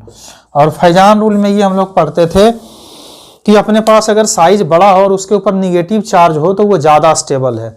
तो इसलिए अगर हम यहाँ से हाइड्रोजन रिमूव कर दें, F negative, Cl negative, Br negative और I निगेटिव रखें, तो अपने पास आयोडीन का साइज सबसे बड़ा है। और आयोडीन का साइज सबसे बड़ा होने के कारण इस निगेटिव चार्ज का डिस्पर्सन सबसे ज़्यादा एरिया में होता है, इसलिए ये ज़्यादा स्टेबल है। और अगर ये ज़्यादा स्टेबल है तो अपना निगेटिव चार्ज इजीली से डोनेट नहीं कर पाएगा, इसीलिए यहाँ पर फ्लोरीन इजीली से डोनेट कर पाएगा। और यहाँ हम लोग उसी के नीचे वाला लिए हुए हैं, यानी सेकेंड रो वाला, वो सुल्तान से टेलीग्राम पोस्ट। तो यहाँ भी कहानी क्या हो जाएगा, सेम हो जाएगा। अब यहाँ से निष्कर्ष क्या निकला, ये 4 क्वेश्चन लगाने से यहाँ से क्या निकला था कि एरोमेटिक कंपाउंड हो तो कम, रेजोनेंस उससे कम, आइसोलेटेड सबसे ज़्यादा। यहाँ देखिए हम लोग ले लिए थे आइसोलेटेड सबसे ज़्यादा, उसके बाद रेजोनेंस हो रहा हो तो उसके बाद, और एरोमेटिक का सबसे कम। इन पीटी ले लिए left to right, top to bottom decreases है। और यहाँ से हम कह सकते हैं कि स्टेबल अगर हो रहा हो उसका कंजुगेट एसिड बनने के बाद, तो यहाँ पर क्या हो जाता है कि अपने पास ये कंजुगेट बेस लिए हुए हैं। तो इस केस में अगर कंजुगेट बेस की स्टेबिलिटी कम हो रही है तो वहाँ पर बेसिसिटी कम हो जाता है। तो यहाँ पर देखिए अपने पास क्या हो गया कि इस तरीके से हम लिए हुए हैं, या कंजुगेट एसिड की स्टेबिलिटी बढ़ रहा हो तो बेसिसिटी बढ़ता है, ये हम लोग बोलते हैं। तो इसीलिए यहाँ लेस स्टेबल है, मोर बेसिक। तो यहाँ से इन चारों लाइन के क्वेश्चन में एक चीज़ क्लियर हो गया, यानी 2 से लेकर के 5 तक में दिमाग में रखना है यहाँ पर कि मोर स्टेबल, यहाँ लिख देते हैं लेस स्टेबल, मोर बेसिक। ये इस केस में भी था, ये मोर स्टेबल बन रहा था तो लेस बेसिक। लेकिन ध्यान ये रखना है कि इलेक्ट्रॉन पेयर डोनेट करने के बाद चेक करते हैं स्टेबिलिटी। तो चलिए यहाँ तक हो गया। अब हम लोग यहाँ आ जाते हैं चार्ज का क्या रोल है। तो देखिए उधर क्या होता था कि हम लोग पॉजिटिव निगेटिव एसिडिटी में पढ़ते थे, यहाँ तो अगर प्लस चार्ज है तो वो इलेक्ट्रॉन डोनेट कैसे करेगा, इसलिए या तो लोन पेयर चाहिए या तो अपने पास क्या चाहिए, निगेटिव चार्ज चाहिए। तो यहाँ पर क्या होता है कि इन दोनों से तुलना करें तो इसके पास लोन पेयर है और इसके पास निगेटिव चार्ज है, तो ये इजीली से डोनेट कर देता है इलेक्ट्रॉन पेयर को, और इसके पास पॉजिटिव चार्ज है तो इजीली से डोनेट नहीं कर पाएगा। तो इसीलिए हमारा ऑर्डर कैसा हो जाता है, इस तरह का। तो अगर चार्ज का क्वेश्चन रहे सेम एलिमेंट का तो पहले निगेटिव लेना है, फिर लोन पेयर लेना है, फिर पॉजिटिव चार्ज लेना है। यहाँ देखिए हम लोग जो क्वेश्चन लिए हुए हैं तो ये किसका क्वेश्चन हो गया, ये हो गया चार्ज का। तो वहाँ हम चार्ज नहीं लिखे हैं, यहाँ हम लिख देते हैं 8 नंबर में। चार्ज के क्वेश्चन में हम लोग क्या करेंगे कि पहले लेंगे हम लोग किसको, निगेटिव चार्ज को, उसके बाद लेंगे हम लोग न्यूट्रल, और उसके बाद हम लोग लेंगे पॉजिटिव चार्ज, अगर सेम एलिमेंट रहा तो ये कहानी है। तो यहाँ तक हो गया। उसके बाद देखिए ये हम ले रहे हैं इलेक्ट्रोनिगेटिविटी के बेसिस पर, या कह सकते हैं हाइब्रिडाइजेशन के बेसिस पर, ये चीज़ें हम लोग ले रहे हैं। तो ये देखिए कैसा है, sp3 है, ये कैसा है, sp2 है, और ये कैसा है, sp है। और हम जानते हैं कि s न्यूक्लियस के पास होता है, और जितना ज़्यादा s करेक्टर उतना ज़्यादा इलेक्ट्रोनिगेटिव होता है, इसलिए इसमें 50% है s करेक्टर, 50-50 है sp, तो 50 हो गया, 33.3% और 25%। तो इलेक्ट्रोनिगेटिविटी का ऑर्डर ये है कि ये ज़्यादा इलेक्ट्रोनिगेटिव, फिर ये, और सबसे कम ये। और बेसिक करेक्टर इसका उल्टा होता है कि इलेक्ट्रोनिगेटिविटी बढ़ेगा तो बेसिक करेक्टर घटेगा। तो इसीलिए हमारा ऑर्डर कैसा हो जाएगा, इस तरह से। अब यहाँ देखिए हम लिए हुए हैं ऑर्थो इफेक्ट का क्वेश्चन दोनों में है, लेकिन NO2 के पास है -m और -i, और OCS3 में होता है क्या +m साथ में -i। तो -i तो दोनों में है, यहाँ पर देखिए क्या है -m है, जबकि यहाँ पर +m है। तो दोनों में ही ऑर्थो इफेक्ट आ रहा हो तो नो डाउट EDG में ज़्यादा होगा और EWG में कम होगा, इसलिए यह ऑर्डर ऐसे हो जाएगा, जो हम यहाँ पर लिख भी दिए हैं EDG और EWG का केस। अब देखिए यहाँ पर हम लोग आते हैं गैसियस फेज में। तो यहाँ से बहुत बार क्वेश्चन आया है कि गैसियस फेज में क्या होता है और एक्वस फेज में क्या होता है। तो यहाँ पर क्या है कि गैसियस फेज में अपने पास 3 डिग्री, 2 डिग्री और 1 डिग्री होता है, चाहे कोई अल्काइल पार्ट लगा हुआ हो। जैसे हम यहाँ पर मिथाइल लगाए हुए हैं, यहाँ इथाइल, प्रोपाइल, ब्यूटाइल कुछ भी लगा हुआ हो, ऑर्डर ये फिक्स है 3 डिग्री, 2 डिग्री और 1 डिग्री। और ऐसा किस लिए होता है, तो ये होता है इंडक्टिव इफेक्ट, यानी +i के बेसिस पर। इसमें 1 +i है, इसमें 2 +i है और इसमें 3 +i है। इसीलिए अगर हम इसको 1 लें, इसको अगर हम 2 लें और इसको अगर हम 3 लें तो अपना आंसर हो जाएगा क्या 3 का ज़्यादा, फिर 2 का और सबसे कम 1 का। लेकिन एक्वस फेज में क्या होता है कि यहाँ पर सोल्वेशन इफेक्ट काम करता है। और सोल्वेशन इफेक्ट किसको कहते हैं, पानी में घोलने के बाद वाटर का हाइड्रोजन बॉन्ड बनना, और साथ में अल्काइल पार्ट तो है ही, तो इसलिए अल्काइल पार्ट रहता है, यानी एस्टेरिक हिंड्रेंस, उसके बाद सोल्वेशन इफेक्ट और यहाँ पर इंडक्टिव इफेक्ट, तीनों को मिक्स करते हुए इस इफेक्ट को नाम दिया जाता है।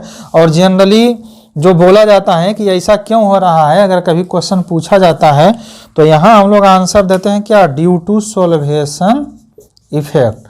और ये इसे हम आपको डिटेल में दिखा देंगे कि सोल्वेशन इफेक्ट किसे कहते हैं और ये कैसे काम करता है। पहले हम लोग यहाँ पर क्वेश्चन देख लेते हैं। तो देखिए अगर एक्वस फेज रहा तो अपने पास ये हो जाता है 2 डिग्री, 3 डिग्री, 1 डिग्री। ये है इथाइल एंड एबव एल्काइल, यानी कि इथाइल, प्रोपाइल, ब्यूटाइल रहा तो ये ऑर्डर हो जाता है। लेकिन अगर मिथाइल है तो 2 डिग्री तो इसमें भी पहले है, लेकिन ये दोनों इंटरचेंज कर जाता है, पहले 2 डिग्री, फिर 1 डिग्री, फिर 3 डिग्री। ये है मिथाइल के केस में। तो इसलिए देखिए हम यहाँ पर क्वेश्चन लिए हुए थे इथाइल का, तो ET लगा दिए हैं, मतलब इथाइल है तो ये अपना 3 डिग्री है, ये अपना देखिए 2 डिग्री है और ये अपना 1 डिग्री है। तो ये 1 डिग्री है, ये 2 डिग्री है और ये अपना 3 डिग्री है। अगर हम इसका आंसर लिखें कि दोनों में से कौन होगा, तो पहले कौन हो जाएगा, पहले 2 डिग्री, फिर 3 डिग्री और फिर 1 डिग्री। और ये होता है इथाइल एंड एबव अल्काइल के केस में। मतलब यहाँ हम इथाइल की जगह पर प्रोपाइल, ब्यूटाइल भी दे देंगे तो भी आंसर सेम रहेगा।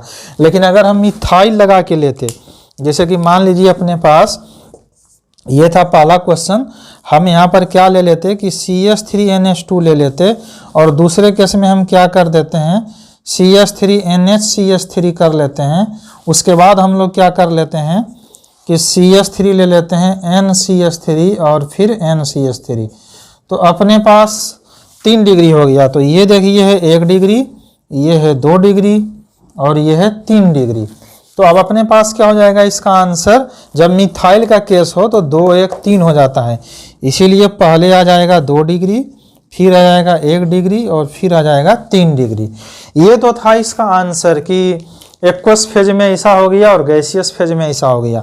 तो गैसियस फेज में तो कोई दिक्कत नहीं है, क्योंकि अल्काइल पार्ट है, +i से जितना ज़्यादा डोनेशन दिया उतना अच्छा बेस हो गया। लेकिन यहाँ अल्काइल पार्ट के हिसाब से तो 3 डिग्री होना चाहिए था, तो ये 2 डिग्री कैसे हो गया, और इन दोनों में अगर 2 हुआ तो ये दोनों फिर कैसे चेंज हो गया। तो इसको हम लोग पढ़ेंगे सोल्वेशन इफेक्ट में। यहाँ तक आप लोग नोट डाउन कर लीजिए, इसके बाद हम सोल्वेशन इफेक्ट में चलेंगे। चलिए यहाँ तक हो चुका था। अब हम लोग यहाँ पर सीखने वाले हैं क्या कि गैसियस फेज और एक्वस फेज में क्यों चेंज हो गया। तो अपने पास यहाँ पर दिया हुआ है क्या, एक्वस फेज में देखते हैं। गैसियस फेज में तो कोई दिक्कत नहीं था, इंडक्टिव इफेक्ट के बेसिस पर +i शो कर रहा था, तो 3 डिग्री पहले हो गया, फिर 2 डिग्री, फिर 1 डिग्री। अब हम लोग यहाँ देखते हैं कि एक्वस फेज में ये जो ऑर्डर है ये क्यों हो जाता है 2 डिग्री, 3 डिग्री, 1 डिग्री, और यहाँ 2 डिग्री, 1 डिग्री और 3 डिग्री। ये है इथाइल एंड एबव अल्काइल के केस में, यानी कोई भी अल्काइल ग्रुप लगा हुआ हो मगर इथाइल से ऊपर या इथाइल हो। और नीचे हम लोग ले रहे हैं किसको, ये है सिर्फ और सिर्फ ओनली मिथाइल ग्रुप के लिए। मिथाइल ओनली की यहाँ बात कर रहे हैं। अब देखिए एक्वस फेज को समझने के लिए यहाँ पर 3 इफेक्ट काम करता है, जैसे कि हम यहाँ पर लिख लेते हैं, फिर क्वेश्चन ले लेते हैं। सबसे पहले हम यहाँ पर लिखते हैं क्या, इंडक्टिव इफेक्ट। दूसरा हम लोग लिखते हैं यहाँ पर स्टेरिक फैक्टर, और तीसरा हम यहाँ पर लिख रहे हैं सॉल्वेशन इफेक्ट। और इन तीनों को मिला करके ये आंसर दिया जाता है, और जनरली यहाँ पर सॉल्वेशन इफेक्ट ही बोल दिया जाता है कंबाइंड फॉर्म में। तो चलिए यहाँ पर अब हम समझते हैं। अब देखिए हम क्वेश्चन लिखते हैं यहाँ पर। मान लीजिए कि हम यहाँ पर ले लेते हैं CH3NH2। चलिए पहले हम इथाइल से ही चलते हैं, तो CH3CH2NH2 ले लिए। उसके बाद हम यहाँ पर ले लेते हैं CH3CH2NH CH2CH3, और तीसरा हम लोग यहाँ ET लिख लेते हैं शॉर्ट में, ETN ET और ET। अब देखिए इन तीनों में से हम लोग तीनों इफेक्ट समझते हैं। इथाइल का केस लिए हैं पहला हम लोग, तो इथाइल एंड एबव अल्काइल कोई भी रहे। यहाँ पर देखिए अपने पास ये कितना है, 1 डिग्री एमीन है। ये कितना डिग्री एमीन है, ये 2 डिग्री एमीन है। और ये अपने पास कितना है, 3 डिग्री एमीन है। अब हम यहाँ पर इंडक्टिव इफेक्ट देखते हैं। तो देखिए प्लस आई की अगर बात करें इंडक्टिव इफेक्ट की, तो इंडक्टिव इफेक्ट इसमें एक साइड से है। इसमें देखिए इंडक्टिव इफेक्ट 2 साइड से है, और इसमें इंडक्टिव इफेक्ट 3 साइड से है। ये हम ET लिख लिए हैं दोनों ग्रुप को इथाइल करके। तो देखिए अब यहाँ पर क्या हो रहा है, प्लस आई एक साइड से है सिर्फ, प्लस आई दोनों साइड से है, और प्लस आई 3 साइड से है। इसलिए यहाँ पर जो इंडक्टिव इफेक्ट है वो ज़्यादा हो जाएगा किसका, पहले 3 डिग्री, फिर 2 डिग्री, और उसके बाद 1 डिग्री का। उसके बाद हम लोग लेते हैं स्टेरिक फैक्टर। तो स्टेरिक हिंड्रेंस हम लोग यहाँ पर चेक करते हैं, यानी कि बल्कीनेस कितना ज़्यादा है। तो देखिए यहाँ पर नाइट्रोजन एक साइड से है, बाकी साइड से तो फ्री है। नाइट्रोजन को यहाँ 2 साइड से लगा हुआ है, लेकिन इधर फ्री है, और इसमें 3 साइड से बल्कीनेस लगा हुआ है, एक साइड से फ्री है। तो इसलिए अगर हम बल्कीनेस की बात करें, यानी स्टेरिक फैक्टर किसके पास ज़्यादा है, तो देखिए स्टेरिक फैक्टर एक तो ज़्यादा होने के कारण क्या होता है, बेसिसिटी डिक्रीज करता है। ये पहले से हम लोग सीख चुके हैं। तो यहाँ पर अगर स्टेरिक फैक्टर की बात करें, तो स्टेरिक फैक्टर सबसे ज़्यादा किसके पास है, 3 डिग्री के पास है, फिर 2 डिग्री के पास है, फिर 1 डिग्री के पास है।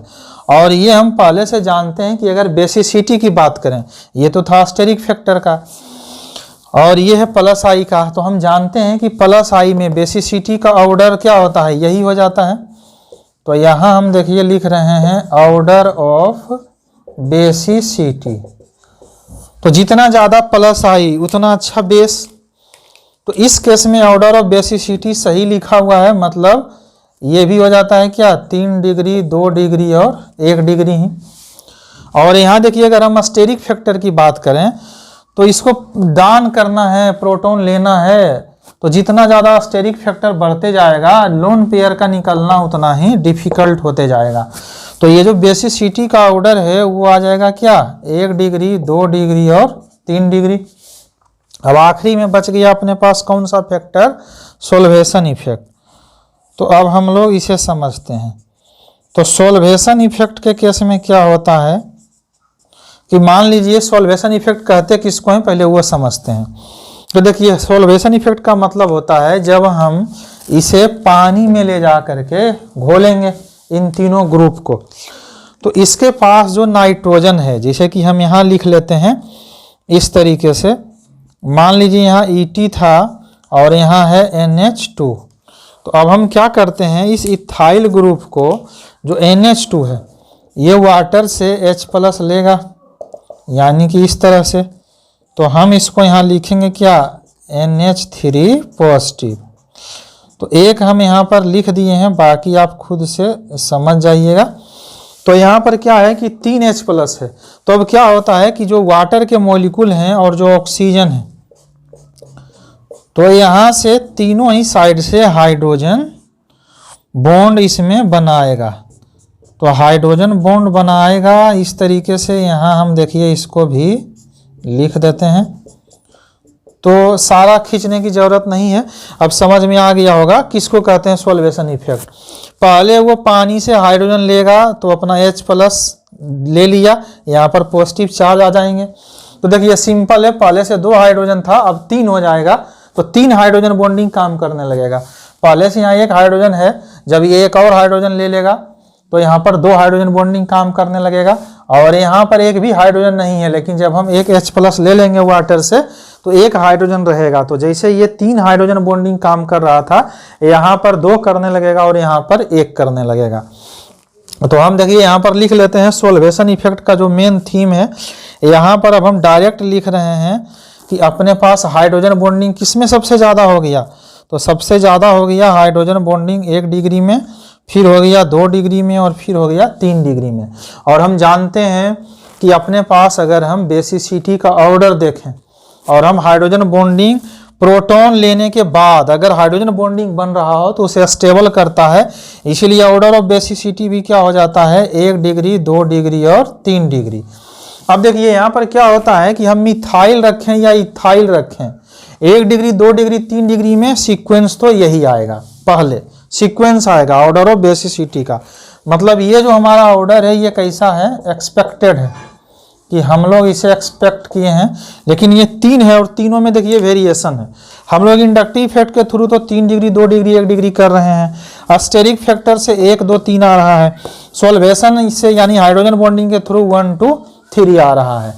अब यहाँ पर ऐसा कैसे हो गया कि इथाइल के केस में 2 डिग्री पहले आ गया, तो ध्यान से समझिए यहाँ पर क्या होता है। अब देखिए यहाँ पर 2 चीज़ हम आपको बताने जा रहे हैं, मोस्ट VVI है, दिमाग में रखना है। 2 इफेक्ट है अपने पास, इंडक्टिव इफेक्ट और साथ में अपने पास है सॉल्वेशन इफेक्ट और स्टेरिक फैक्टर। तो इंडक्टिव इफेक्ट और सॉल्वेशन इफेक्ट ये दोनों आपस में डोमिनेट करेंगे। तो हम दोनों ही केस लिख लेते हैं, इंडक्टिव इफेक्ट और साथ में सॉल्वेशन इफेक्ट। तो एक केस में ये डोमिनेटिंग है और एक केस में ये है। हम डिस्कस करते हैं कि कैसे डोमिनेट किया, क्यों किया और कैसे ऑर्डर यहाँ पर आया है। तो देखिए अब यहाँ पर क्या है, अगर हम इन तीनों में देखें तो 2 डिग्री हमेशा बीच में है, मतलब सब में है 2 डिग्री। यहाँ भले 3 डिग्री है तो यहाँ से 1 और 1 हो गया, तो ये तो हो नहीं सकता क्योंकि ये सीधे सीधे चेंज है। और यहाँ देखिए ये 1 है तो ये 3, 3 है। तो इसे इस तरीके से एक तो फाइनली समझा जा सकता है कि 2 डिग्री तीनों में आ रहा है सेंटर में, तो ये अच्छा हो सकता है। तो इसलिए ये 2 डिग्री क्या होता है कि दोनों ही केस में चाहे अपने पास मिथाइल हो या इथाइल हो 2 डिग्री पहले आ जाता है। अब यहाँ पर क्या है कि इथाइल के केस में 3, लेकिन मिथाइल के केस में पहले 1 कैसे आया। तो देखिए यहाँ पर क्या है कि ये दोनों ही केस में 1 है, तो सिर्फ कौन सा केस में 1 नहीं है, तो 3 डिग्री के केस में। तो 3 डिग्री हमारा कौन सा है, इंडक्टिव इफेक्ट। तो इसलिए यहाँ क्या होता है, इंडक्टिव इफेक्ट पर अपने पास जो स्टेरिक फैक्टर और सॉल्वेशन इफेक्ट है, तो स्टेरिक तो कुछ होगा नहीं, सॉल्वेशन इफेक्ट डोमिनेट कर जाता है इथाइल के केस में, सॉरी मिथाइल के केस में। तो ये हमारा देखिए है इन केस ऑफ मिथाइल और ये हमारा है इन case of ethyl and above alkyl. तो यहाँ पर क्या है, हालांकि ये इफेक्ट इतना आसान नहीं है समझना, इसे 1 से 2 बार देखना होगा, फिर भी हम एक बार फिर से रिपीट कर देते हैं। देखिए ये ऑर्डर है मिथाइल अथवा इथाइल, दोनों में ये ऑर्डर तो सेम आएंगे। अब यहाँ पर क्या है कि 2 डिग्री तो सब में है, तो ये हो गया अपने पास हमेशा अच्छा, क्योंकि तीनों में आ रहा है सेम पोजीशन पे, तो ये दोनों के लिए हो गया।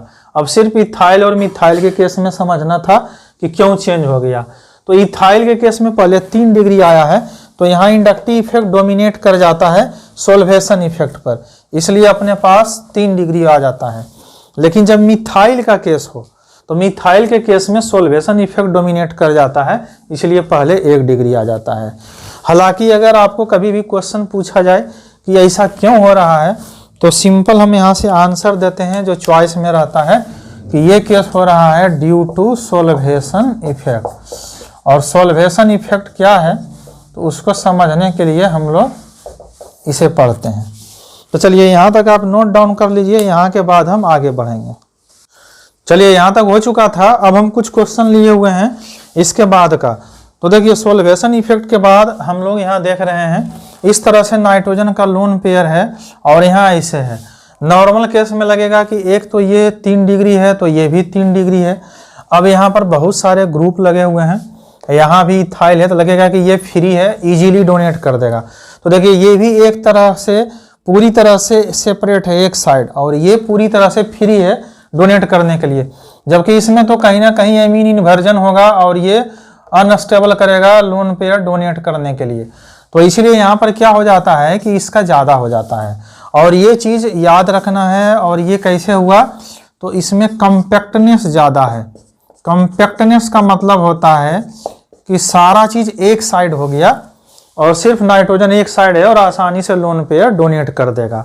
यहाँ देखिए कुछ ऐसे क्वेश्चन दिए हुए हैं जिसमें अलग से सिलिकॉन लगा हुआ है, इधर क्लोरीन वगैरह है, इधर मिथाइल लगा हुआ है।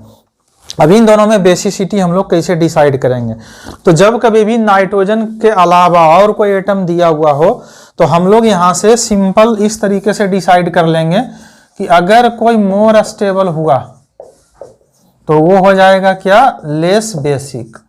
ये हमेशा दिमाग में रखना है। तो देखिए अब यहाँ पर हम लोग चेक करते हैं, NH2 से लेकर के सिलिकॉन तक का पार्ट तो दोनों में सेम है। अब यहाँ पर क्या है कि प्लस आई का डोनेशन है, ये दे रहा है प्लस आई, ये भी है प्लस आई और ये भी है क्या, प्लस आई। जबकि यहाँ पर क्या है कि अपने पास ये काम कर रहा है माइनस आई का। अब इन दोनों में हमें भी यहाँ पर NH2 सिलिकॉन यहाँ तक तो सेम है। इन दोनों में से हमें देखना है कि ज़्यादा स्टेबल कौन है। जो ज़्यादा स्टेबल है वो कम बेसिक होगा। तो देखिए यहाँ पर CH3 का डोनेशन है इसलिए इसकी स्टेबिलिटी ज़्यादा है, और यहाँ पर माइनस आई लगा हुआ है इसलिए ये अनस्टेबल है, और अगर ये कम स्टेबल है इसलिए बेसिसिटी का ऑर्डर ऐसे हो जाएगा। अब हम इन तीनों में देखते हैं। देखिए यहाँ पर ब्रिज हेड कार्बन दिया हुआ है, और ब्रिज हेड कार्बन का यहाँ पर कोई भी वैसा ग्रुप नहीं है जिसके बेसिस पर हम यहाँ पर किसी से लोकेलाइज्ड कराएं। यहाँ देखिए ऑक्सीजन है और यहाँ है A डबल बॉन्ड BC के पास निगेटिव चार्ज, लेकिन अगर हम निगेटिव से बॉन्ड से निगेटिव अगर यहाँ हम बॉन्ड बनाते हैं तो ये जो ब्रिज हेड कार्बन है ये हमारा ब्रिज है, और ब्रिज हेड पर अगर हम यहाँ डबल बॉन्ड बनाते हैं तो अकॉर्डिंग टू ब्रेट रूल ये क्या हो जाता है, गलत हो जाता है। लेकिन यहाँ पर ध्यान ये रखना है कि अगर सल्फर का केस हो तो सल्फर अपने आप को साइज बड़ा होने के कारण इस निगेटिव चार्ज को कहीं ना कहीं एकोमोडेट कर लेता है, और यहाँ पर ऐसा देखा गया है कि यहाँ डबल बॉन्ड भी पॉसिबल है। तो इसलिए हम ये क्वेश्चन चूज किए थे ब्रेट रूल के बेसिस पर कि अगर यहाँ पर कोई और दूसरा ग्रुप लगा हुआ हो तो वहाँ काम नहीं करता है, लेकिन अगर सल्फर हो तो सल्फर के केस में ब्रिज हेड कार्बन पर भी डबल बॉन्ड हो जाता है। तो यहाँ एलिमिनेशन रिएक्शन हो या कोई भी रिएक्शन हो वहाँ पर हम लोग इस ब्रेट रूल का यूज करते हैं। तो यहाँ पर देखिए ये पॉसिबल है, यानी दोनों ही साइड से यहाँ रेजोनेंस पॉसिबल है। अब हम इसमें स्टेबिलिटी की बात करते हैं। तो इस केस में यहाँ पर तो कोई भी ऐसा कंपाउंड नहीं है जो स्टेबल कर रहा हो इसे, लेकिन यहाँ देखिए ये रेजोनेंस के थ्रू दोनों साइड से स्टेबल है। यहाँ रेजोनेंस दोनों में से किसी भी साइड पॉसिबल नहीं है, और यहाँ तो है ही नहीं। इसलिए अगर स्टेबिलिटी की बात करें तो ये ज़्यादा स्टेबल है, फिर ये है, फिर ये है, लेकिन हमको यहाँ निकालना है क्या, basicity, more stable less basic. तो यहाँ पर अगर हम ऑर्डर दें तो हमारा ऑर्डर कैसा हो जाएगा, इस तरह का हो जाएगा। तो यहाँ पर देखिए हम दो चीज़ लेने वाले थे कि अगर कम्पैक्टनेस ज़्यादा हो तो कम्पैक्टनेस बढ़ने से बेसिसिटी बढ़ता है। कम्पैक्टनेस किसको कहते हैं, एक साइड पूरा ग्रुप लगा हुआ है और ये लोन पेयर फ्री है डोनेट करने के लिए, जबकि इस केस में एक साइड नहीं लगा हुआ है, इसमें एमीन इन्वर्जन भी हो जाता है।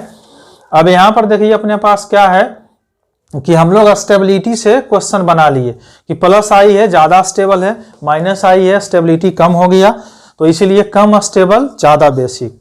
यहाँ पर क्या था, कोई रेजोनेंस वगैरह काम नहीं कर रहा है। यहाँ पर भी रेजोनेंस में पॉसिबिलिटी नहीं है। ब्रेड रूल के अकॉर्डिंग यहाँ पर डबल बॉन्ड देंगे तो वो गलत हो जाएगा, लेकिन सल्फर के केस में ऐसा पॉसिबिलिटी है, यहाँ हम बना सकते हैं। यहाँ पर ब्रेड रूल ब्रेक हो जाता है, यानी सल्फर के केस में ये काम करता है, ये यहाँ पर ध्यान रखना है। सल्फर के केस में ब्रेड रूल क्या हो जाता है, यहाँ पर ब्रेक रूल ब्रेक हो जाता है यहाँ पे। तो ये थोड़ा सा वैसा क्वेश्चन था जिसमें गलती हो जाता है, तो इसलिए हम सारा क्वेश्चन चूज किए हैं एक एक करके। चलिए, तो यहाँ तक सारा चीज हो चुका है, हम एक बार आपको रिवाइज कर देते हैं। क्वेश्चन तो इजीली अब यहाँ से हो जाएंगे। जैसे अपने पास क्या है, ऑर्थो इफेक्ट के केस में बेसिसिटी हमेशा घटता है, साइज बढ़ने से बेसिसिटी इंक्रीज कर जाता है। अगर ईडीजी ईडब्ल्यूजी लगा हुआ हो तो ईडीजी का ज़्यादा, ईडब्ल्यूजी का कम। और एसआईपी इफेक्ट में बेसिसिटी डिक्रीज करता है। एसआईआर इफेक्ट में हम लोग 3 चीज लिए थे, माइनस एम रहा तो बढ़ेगा, प्लस एम रहा तो घटेगा, साइज बढ़ने से बेसिसिटी बढ़ता है। ये था एसआईआर इफेक्ट का। आइसोलेटेड, कंजुगेटेड और एरोमेटिक, ये ऑर्डर था। पीरियोडिक टेबल में लेफ्ट टू राइट जाते हैं या टॉप टू बॉटम जाते हैं तो घटता है, और यहाँ पर लेस स्टेबल हो तो मोर बेसिक। ये कंसेप्ट दिमाग में रखना है, क्वेश्चन सोल्व हो जाएंगे। इलेक्ट्रोनिगेटिविटी का क्वेश्चन है तो हम लोग sp3, sp2 और sp ले लेते हैं। गैसियस फेज में 3 डिग्री, 2 डिग्री, 1 डिग्री है। एक्वस फेज में 2 3 1 है, 2 1 3 है। इसमें हो जाता है इथाइल एंड एवाल्काइल के केस में, और ये हो जाता है मिथाइल के केस में। चार्ज में पहले निगेटिव रखना है, फिर न्यूट्रल, फिर पॉजिटिव चार्ज, अगर सेम एलिमेंट रहा तो। Inductive effect, ionisation energy, inductive effect, solvation energy, दोनों के केस में क्या हो रहा था कि हम लोग इंडक्टिव इफेक्ट अगर बढ़ रहा है केस में, सोल्वेशन घट रहा है, ये इथाइल के केस में था। और इंडक्टिव इफेक्ट यहाँ घट रहा है, सोल्वेशन बढ़ रहा है, ये मिथाइल के केस में था। और ये हम लोग पढ़ रहे थे कहाँ, सोल्वेशन इफेक्ट में। और अभी हम लोग की कम्पैक्टनेस बढ़ने से बेसिसिटी बढ़ता है, और फिर ब्रेड रूल।